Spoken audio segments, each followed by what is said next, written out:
Hello दोस्तों, फिर से आप सभी का स्वागत है मेरे इस ऑफिशियल चैनल में। दोस्तों, आप लोग स्क्रीन पर देख सकते हैं वेब म्यूजिक भोजपुरी चैनल पर अभी हम लोग हैं। और उसमें अगर सबसे पॉपुलर वीडियो अगर आप देखना चाहते हैं तो उसमें सबसे पॉपुलर वीडियो है खेसारी लाल यादव का, जिस गाने का नाम है सच की सवर की। जी हाँ दोस्तों, ये गाना शुरू से ही काफ़ी ब्लास्ट रहा है और इस गाने ने फाइनली आज 500 मिलियन क्रॉस कर चुका है। जी हाँ दोस्तों, इस गाने को लिखे हैं आज़ाद सिंह ने और इसमें आवाज़ है खेसारी लाल यादव का और साथ में प्रियंका सिंह का। जी हाँ दोस्तों, और इस गाने में डांस किया काजल राघवानी और खेसारी लाल यादव।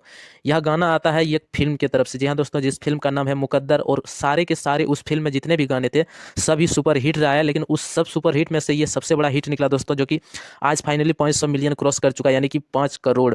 यह बहुत बड़ी बात होती है किसी भी भोजपुरी गाने में 500 मिलियन व्यूज लाना दोस्तों।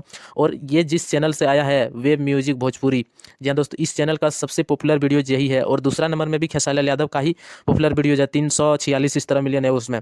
बाकी दोस्तों, आप सबको बता दें कि खेसारी लाल यादव का जो ये गाना है, ये गाना शुरू से ही काफ़ी ब्लास्ट रहा था और इसमें रील वीडियो बनाए थे बॉलीवुड के सिंगर और भी होते हैं तमाम कलाकार, वह सब भी इस गाने पर रील वीडियो बनाए थे अनेकों देश विदेशों से। इस कारण से यह गाना जो है काफ़ी ब्लास्ट रहा शुरू से और आज इस गाने ने फाइनली 500 मिलियन क्रॉस कर चुका है। बाकी दोस्तों, आप लोग इस वीडियो के बारे में क्या कहना चाहते हैं कमेंट बॉक्स में जरूर बताइएगा। फिर मिलूंगा अगले वीडियो में, तब तक के लिए धन्यवाद।